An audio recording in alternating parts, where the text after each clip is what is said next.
Olá pessoal, recentemente eu publiquei um projeto no LinkedIn sobre Linux, sobre build Linux da sua própria distribuição. Um pessoal gostou do projeto, até agradeço as mais de 100 estrelas no GitHub.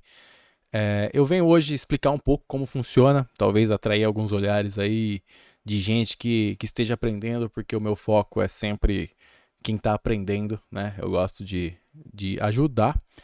Então, quando você lida com Linux, você pode fazer de duas formas, né? Você pode ou usar o Linux, ou você pode desenvolver o Linux, você pode construir o Linux, que é a parte que eu acredito que seja mais legal, porque fazer o bom uso de um sistema aberto é aproveitar de todos os recursos, né?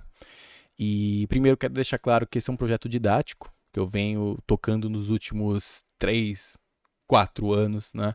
Eu sempre fiz o build do Linux from scratch, desde algumas versões, e fui criando script, e de repente tinha um negócio bem automatizado. E aí, por que não deixar esse negócio público, né? Entregar esse negócio para a comunidade de volta. E hoje eu vou apresentar um pouquinho do projeto. Eu vou fazer mais alguns vídeos mostrando as tomadas de decisão, né? Por que eu optei por fazer em Bash, por que eu optei fazer uma máquina virtual para ele, como que eu escolhi, né? Algumas ferramentas.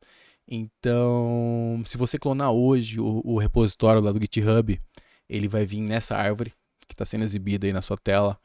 E basicamente é um arquivão de setup com várias receitas de software, né? E algumas variáveis de ambiente.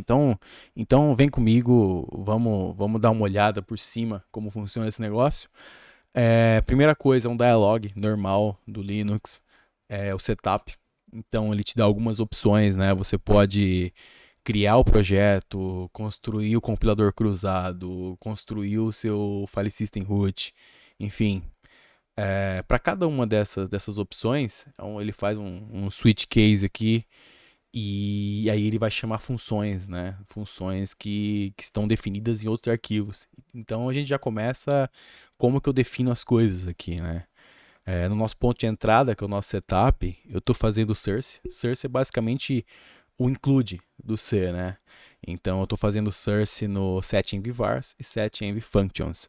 Então quem são esses dois caras, né? O setEnvVars ele vai definir variáveis que vão controlar todo o teu projeto. Então, conforme, por exemplo, a gente for adicionando mais uma arquitetura aqui, não ficar só no x8664, então a gente pode trocar a arquitetura aqui, a gente pode trocar o sistema de bootloader, até a configuração padrão do kernel, a gente tem planos de mudar, né? Porque a minha máquina pode ser diferente da tua. Então é interessante para você ter uma configuração de kernel que bate com o seu sistema, né? Então, a primeira coisa são as configurações mais genéricas, né? De sistema. Depois vem os diretórios. Depois vem um usuário, porque a gente faz o build com o usuário separado, assim como no Linux from Scratch. E o começo desse projeto todinho é o Linux from Scratch. Então eu fui pegando emprestado recursos do build root, fui pegando emprestado recursos do Gentoo, mas a base disso aqui ainda é o Linux from Scratch. Aqui é legal porque essa é uma grande, não é uma grande mudança, mas é uma mudança significativa que eu fiz porque hoje eu uso uma imagem RAW de disco, porque eu gosto muito de desenvolver usando o QEMU. Então, para habilitar o QEMU aqui, eu criei uma imagem RAW e aí eu consigo subir com ele, né? Então, aqui tem todos os parâmetros do nosso disco virtual, que a partir de agora a gente pode chamar de disco virtual. Nós temos um sistema de downloader, é um sistema ainda pequenininho, um sistema que eu tentei fazer o mais enxuto possível, né? Então ele consegue entrar nas receitas de arquivo, vocês vão entender o que é receitas já já, e ele consegue fazer o download e fazer o MD5, né, para checar a integridade desses arquivos. Aqui para baixo, graças a Deus, eu sou abençoado com uma máquina boa, então eu consigo fazer build em 32 threads. E aqui é um embrião de um gerenciador de pacote que eu estou tentando escrever. Tá um pouco difícil o tempo, mas estou tentando escrever um gerenciador de pacote. Então, vamos lá. Setou as variáveis. Aqui a gente tem um arquivo de funções. São esses dois arquivos que é feito source dentro do setup, né? Então, lá dentro dos menus do setup, ele chama funções. Aí, onde estão essas funções? Essas funções são exportadas por esses arquivos aqui. Então, vamos pegar um exemplo, o createEnv. Útil, env, createEnv. Então, aqui, a gente pode ver a função exportada para o shell. Então, aqui dentro, a gente vai fazer tudo. A gente vai fazer o disk dump do /dev/0 lá para a imagem virtual e vai começar a montar essa imagem e particionar ela como se fosse um disco real, né? Graças a recurso de kernel. Então aqui, ó, a gente começa a fazer os labels de partições, né?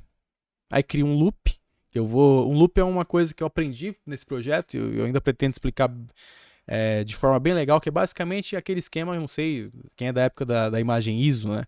Montar a imagem ISO, você usava um dispositivo de loop. Então você pega um arquivo e fala para o kernel, olha, isso aqui é um disco. Então, uma vez que você chama essa função, ela sai fazendo tudo o que tem que ser feito, cria o disco para você com base nas variáveis de ambiente. E aí, depois, tem a função para adicionar o usuário isolado e fazer o download da source. Por agora é isso, basicamente o setup. Ele pega várias funções, coloca no shell e de acordo com o menu que você quer, ele vai chamando elas. Então, se você quiser alterar qualquer coisa, fica bem fácil.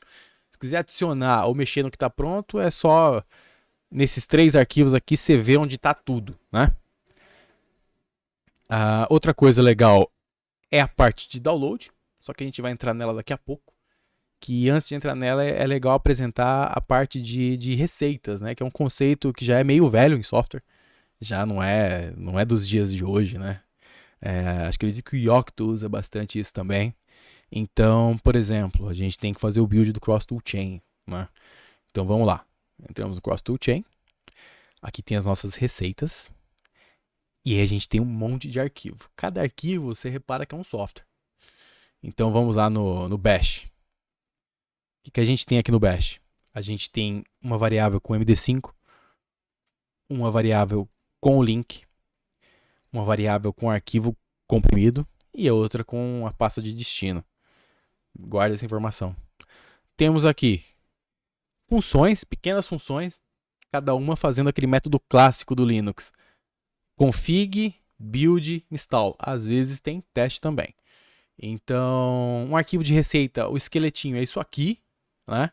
Então é padronizado, se você abrir outro aqui, é o mesmo esquema. E aí a gente tem um script master que ele faz o quê? Ele faz um vetorzão de receitas, que uma provavelmente depende da outra, né? Então ele vem aqui, o GCC depende do Binutius, o gzip provavelmente depende do GCC, então está em ordem de dependência.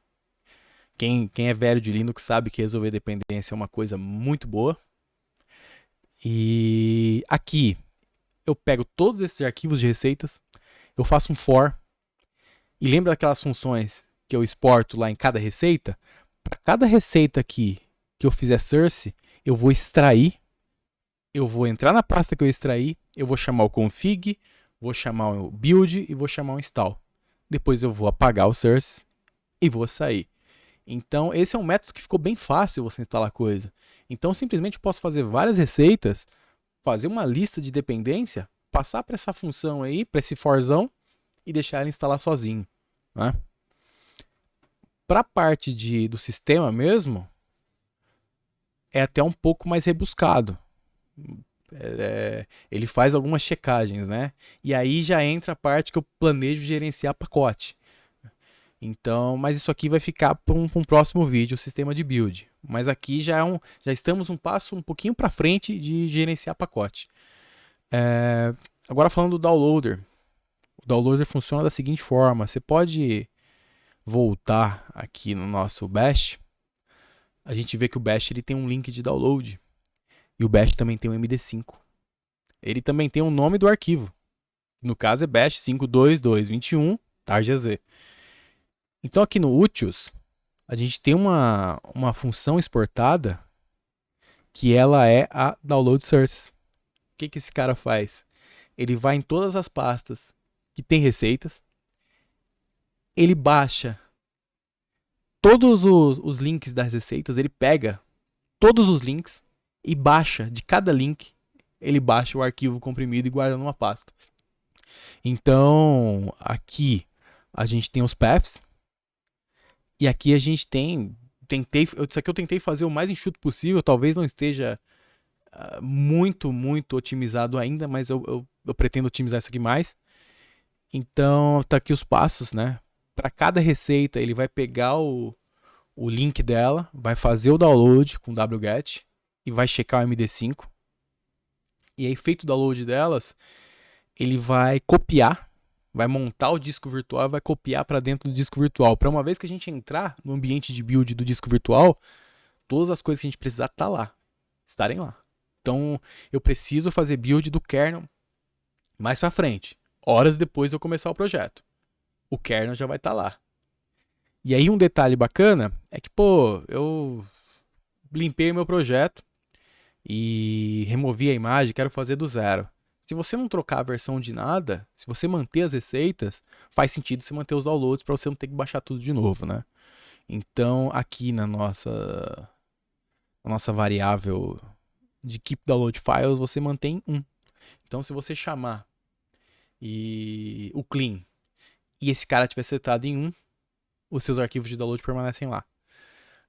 No próximo vídeo eu vou começar a entrar mais a fundo nisso aqui, lembrando que isso aqui pode mudar, né? Provavelmente vai mudar porque eu tô todo sábado eu tô trabalhando nisso aqui, então talvez entre o kbuild, que é o sistema de build do kernel, que um monte de projeto já tem emprestado.